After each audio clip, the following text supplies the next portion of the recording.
Well, folks, this is a big one for me.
Hey guys, what's going on?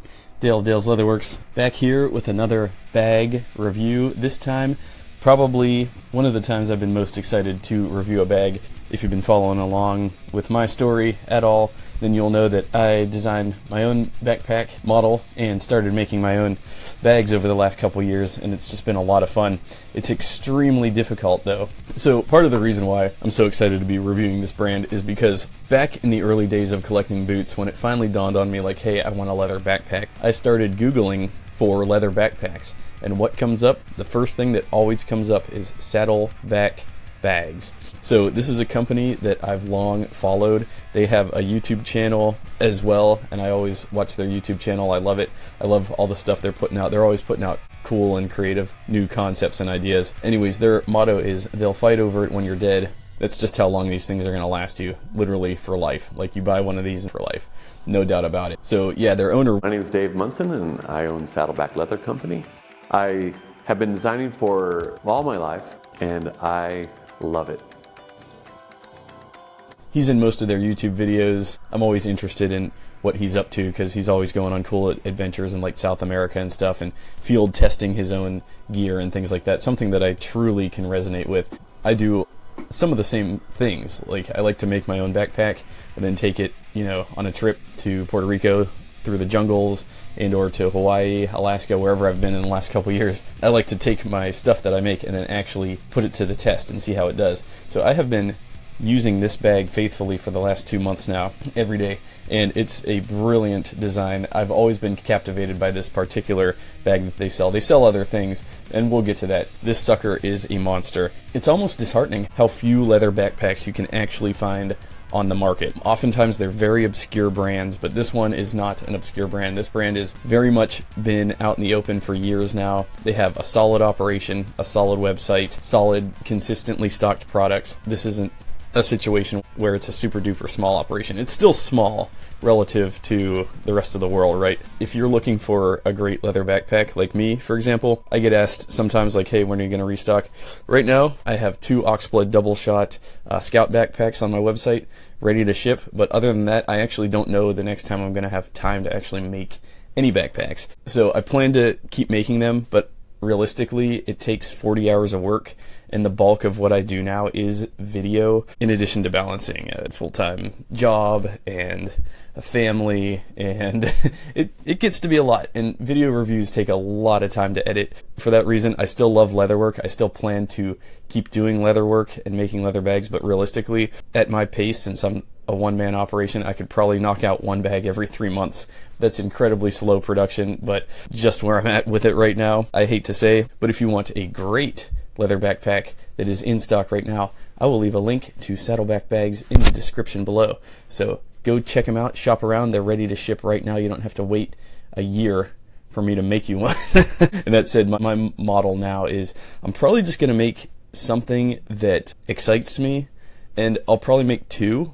One for me or for a relative, and then one to sell. As far as custom orders go, I've mentioned this in other videos. I've had people walk out on me after the custom order is done, and it's just not the best business model. It's not sustainable, and it's frankly, it really takes the wind out of your sails when you're putting so many pieces of leather together and hand stitching it and hand punching, and then the person just doesn't want to pay. It's like, it can be very demotivating, you know what I mean? That said, all my customers have been fantastic, so I don't want to turn this into a pity party.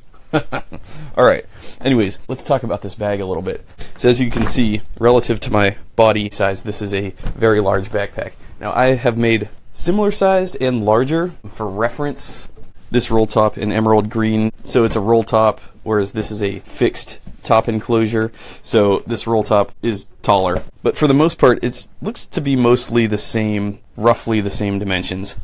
Alright, so super cool. I've had to upcharge a lot whenever I do these outer cargo compartments because it doesn't come standard on my builds, whereas they just automatically do it. You got 2 lateral storage compartment pouches with a lot of room.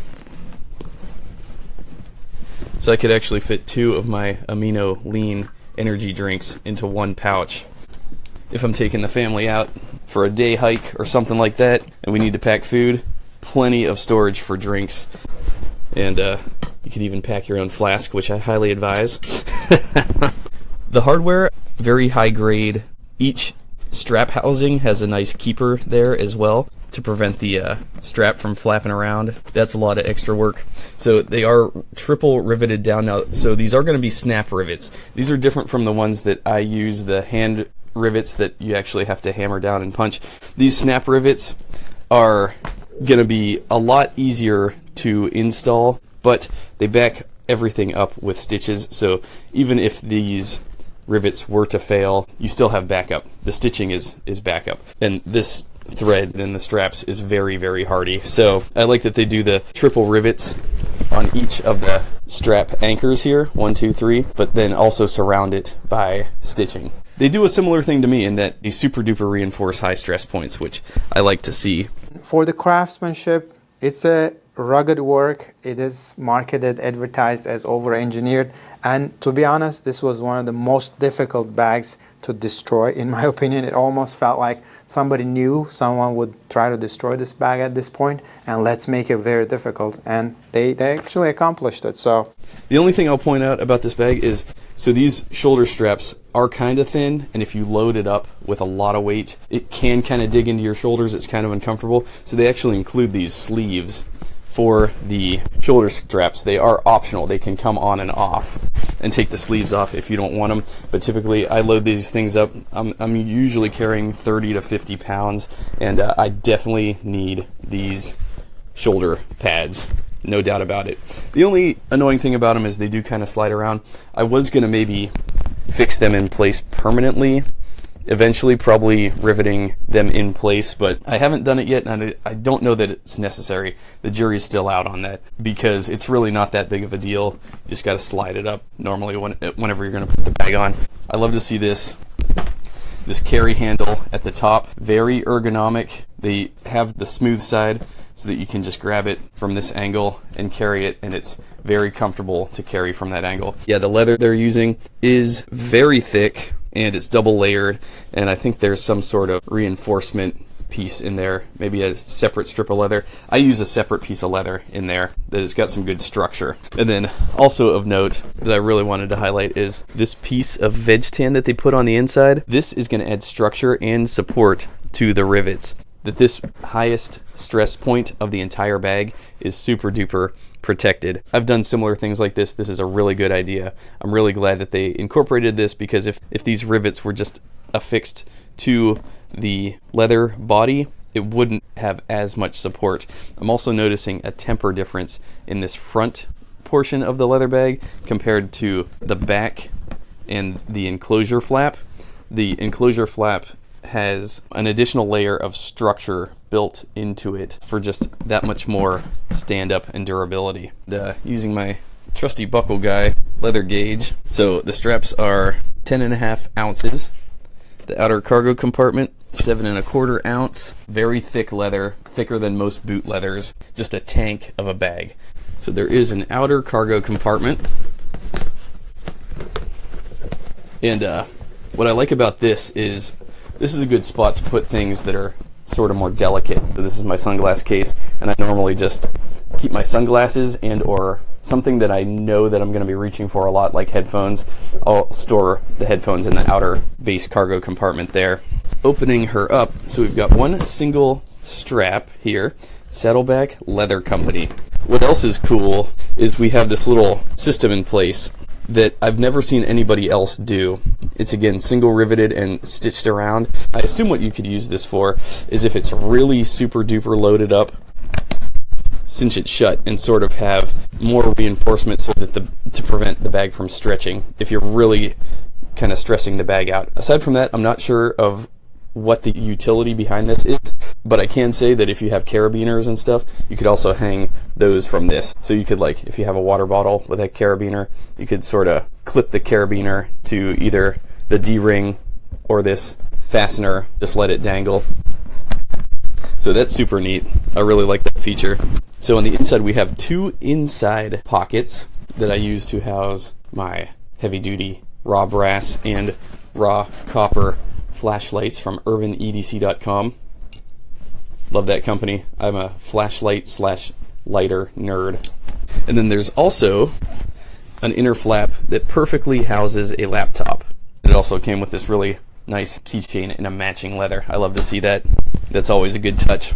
So yeah, all the panels are stitched along the perimeter of the flap enclosures to prevent stretch, and it also gives a nice stylish touch. One thing that's cool is on the back, it looks like they added some material down the center for more structure to give the bag more stand up so that it actually holds its shape over time. That's really cool. Like I'm sort of looking at how they built it and just understanding kind of how to make a backpack, and I'm trying to appreciate it from like the forethought that they put into every little bit, which they put a ton of forethought into.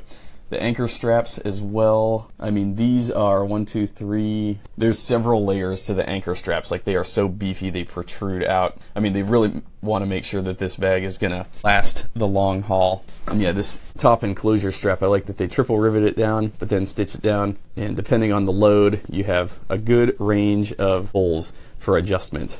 Which, trust me, with my roll top backpacks, sometimes I think I make my enclosure straps too long, but then some days I load that thing up to the top and I could barely fasten it down on the very last hole of the enclosure straps. So they put a lot of thought into this design. I could definitely tell that. There's no doubt about it. There's an insane amount of leather on this project. It took a while for me to calculate it. My estimate is 24 square foot of this beautiful Crazy Horse leather for the main body of the bag and 8 square foot of pigskin for the lining. My leather estimate is $100, and there is quite a bit of heavy accessories, hardware involved. Although it's a rugged craftsmanship, there's a lot of work involved to put it together. My assembly and hardware estimate is $130. The total comes down to $230 to make a bag like this one. They say no breakable parts, 100-year warranty, over-engineered. I definitely agree. They do briefcases, travel bags, backpacks, my favorite. They also do, looks like, wallets. Alright, so this is what they call the front pocket leather backpack. 223 5-star reviews. Wow. So it retails at $649. Overall, the cost estimate of $230 to make a bag like this, the price tag of $690 seems pretty fair in my standards. I usually use 3 multiplier on top of leather labor and assembly cost, and this is less than that 3 multiplier, so it actually sounds like a good deal if you like the rugged, durable style, heavy duty leather crafts. You could get it in black, chestnut, dark coffee brown, and what I went for, tobacco.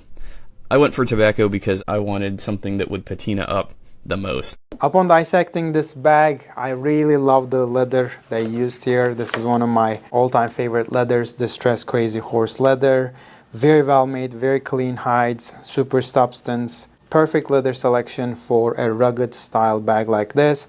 I even visited the tannery this leather is coming from in Leon a couple weeks ago. I was impressed with the tannery and all the articles they make. So this is a perfectly matching leather choice for a project like this one. So they say there is no luck in making a quality leather backpack. This leather backpack with pockets is no exception. It was purposefully designed with no breakable parts like zippers, snaps, or Velcro, and any stress spot is reinforced with polyester straps hidden beneath the leather and riveted. The body of this leather backpack is built with just 2 big pieces of leather, which means there aren't any seams. The fewer the seams, the stronger the backpack, because backpacks come apart at the seams before anywhere else. And then we only sew 5 stitches per inch, so there are as few holes as possible. Quality can be measured in seam feet. How few feet of seams a bag has. We made that term up.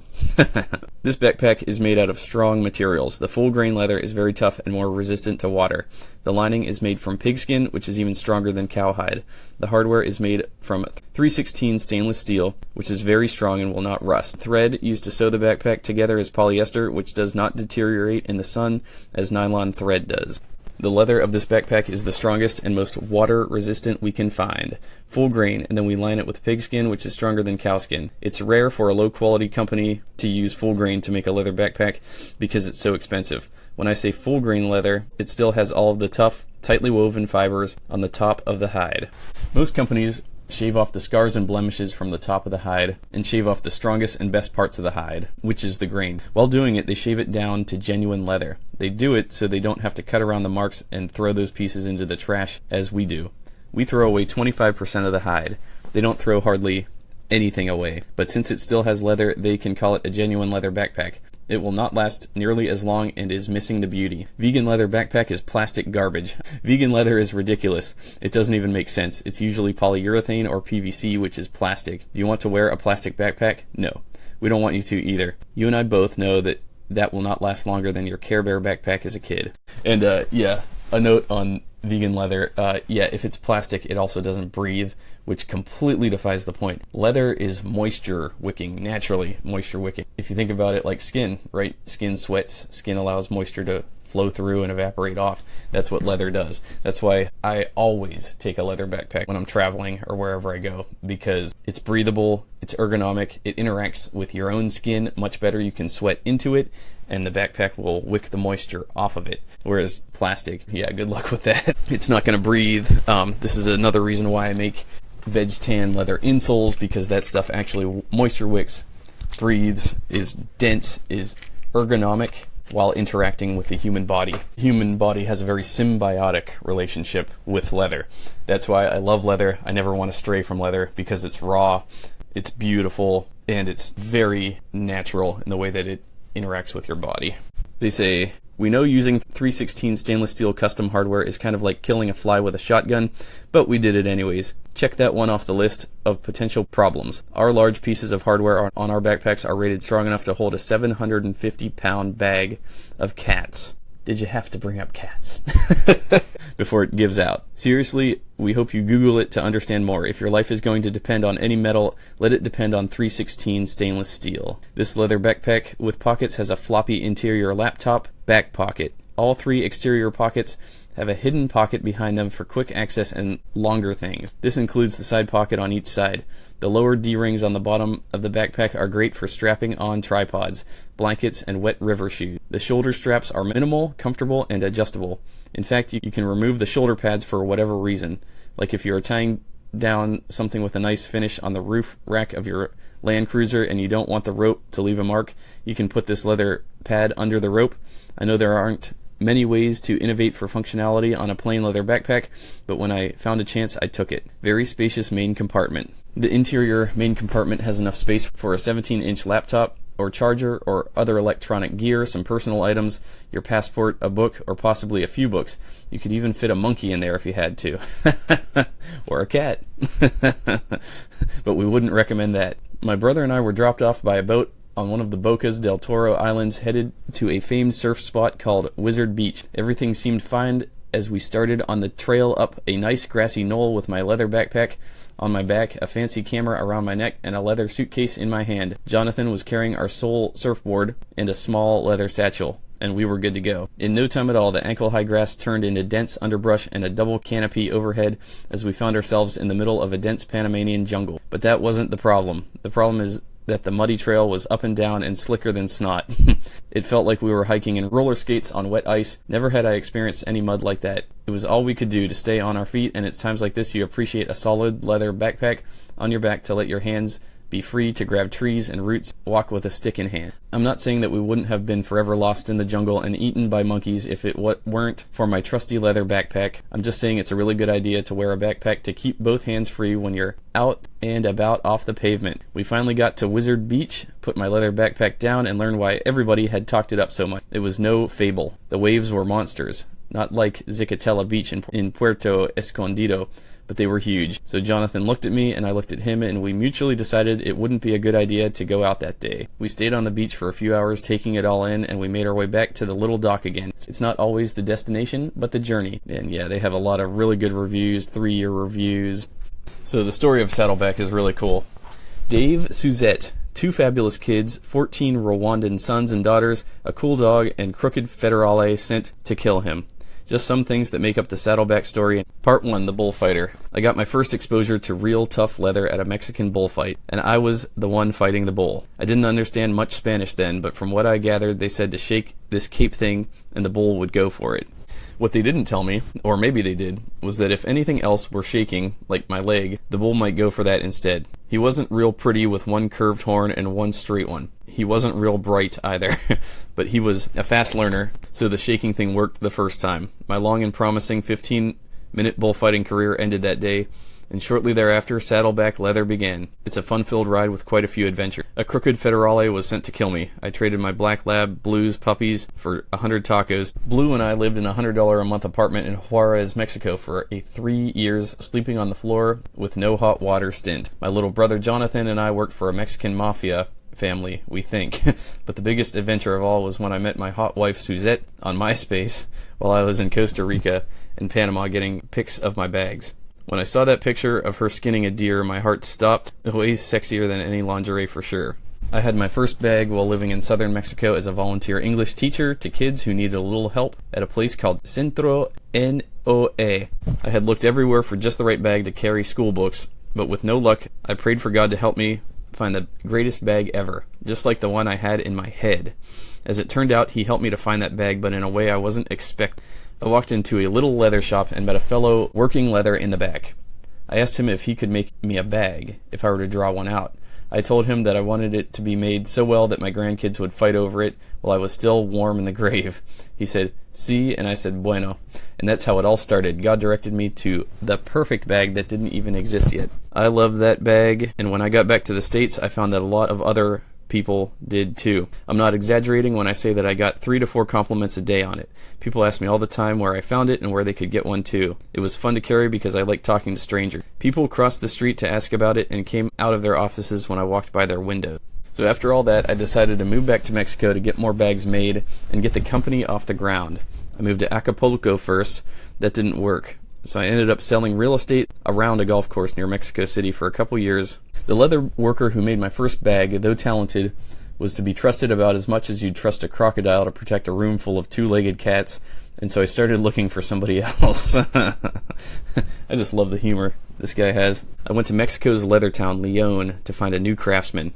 I started asking strangers on the street, "Excuse me, do you know where I could find a leather worker?" Everybody pointed me in the same direction of Don David. I started my search for his little workshop. When I walked in, I knew I was home. This gentleman had a big, wide smile and gentle, sparkling eyes that put me right at ease.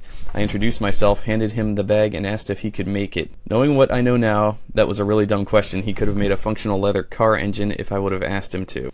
I sat fascinated, watching him work and listening to his story as he told me about how his father's father was a leather craftsman in that very workshop back in the 1800s. His grandfather trained his father, who in turn trained him. Don David started as his father's full-time apprentice in 1948 and is now training his son to take his place. Using his vast experience, he transformed my basic but great-looking bag into an amazingly durable and highly functional work of art.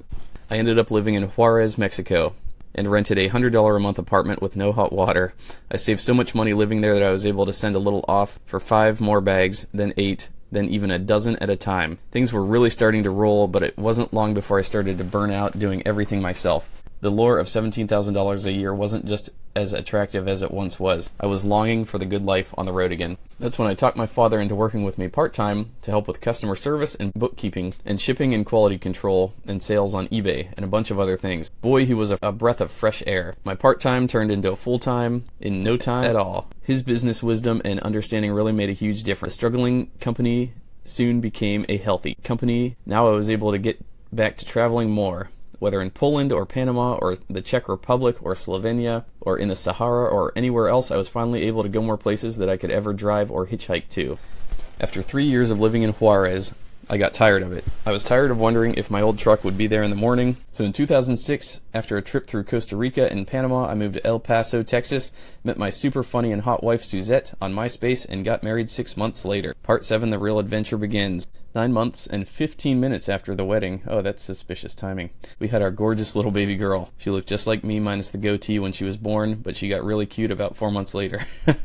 I used to think that I'd have to do my traveling before I got married, since no one really travels once they get married and have kids. Boy, was I wrong. It's really when we got married and had kids that the traveling really got going. Bora Bora, Kenya, Australia, Scotland, Cayman Islands, Canada, Jamaica, Spain, Seychelles, Tanzania, Rwanda, Ireland, France, New Zealand, and all over Mexico. Our brave and kind little boy Cross came around not long afterward, and here we are. In 2007, the business started taking off, and we were able to hire several family members to help us out. The business was doing well, but it started sinking. That's when I started seeking the wisdom of what would take Saddleback to the next level. Larry Briggs, a 25-year seasoned CEO trainer who I had met on a recent trip to Africa, was the answer. He's been amazing in how he has coached me to lead our team towards our vision and understand how to be a CEO. I can't imagine where we'd be right now if God hadn't introduced us and also surrounded us with the team we have right now. There are no slackers on the ship. We really have great people. And now, like in the kangaroo picture, we're tough as nuts. A strong and healthy leather company built to be able to take a lickin' and keep on tickin'. At the end of most every day, I lay down with Suzette and we talk about our new African kids and the different bag owners who we've been going back and forth with. Relationships are where it's at. It's been a long road filled with loads of fun and learning. There have been rough times. I've made some major mistakes and disappointed a lot of people, but we're learning, and thankfully most people have been very patient. There have been many sacrifices in the growth of Saddleback, but none greater than that of the first cow. We'll call her Daisy Bell. Her true identity is being protected out of respect for her friends and family. We stumbled upon this old photo of her in our archives. The spirit of Daisy Bell lives on today. She clearly did not die in vain. To put it simply, Saddleback's goal is this: to love people around the world by making excessively high-quality leather designs, and now you know. Wow, what a story. First off, I love the detail and the passion. It is so cool to see how guys like this that travel the world, that are interested in many things, they're willing to live in austerity, willing to make sacrifices, willing to take punches, literally and figuratively, willing to endure the ups and downs. I can't tell you how much that story resonates with me, and I hope to do something similar. I really love traveling, and I really love seeing the world, and I love doing it all through the lens of like being able to take along a special piece, a special leather garment, whether it be boots, belts, bags, and having high quality things really enrich it in a way that I can't really put into words. In fact, this channel exists for me to try to put that into words, and I still fail every single video. I'm seriously honored to be reviewing this bag and getting to put it through the ringer and get it on camera and share it with you guys. After reading Saddleback's story, I'd say this is a company that's earned its reputation. They never set out to be a mass marketing company or to make pretty things, though their stuff, in my opinion, is very pretty. They set out to make rugged stuff the old way, built to take abuse, built to go on adventures, and I respect the hell out of that. So anyways, with that, I'll shut it down. Thanks so much for watching, guys. Please, I want to hear all your thoughts about this leather backpack in the description below. Do you own any Saddleback gear? Because they don't just do backpacks, they do other things. So please share your experiences down in the comments below, and let's keep the conversation going. Anyways, once again, I will leave a link to Saddleback Leather Company in the description below, so go shop around if you are so interested. They also have a newsletter I would advise getting on, because they're always sending out up. I'll also leave a link to their YouTube channel down there. They have a ton of subscribers, but for some reason you're not subscribed, I'll leave a link to them down there too. So anyways, thanks so much for watching, guys. I'm Dale, Dale's Leatherworks. I'll see y'all in my next video.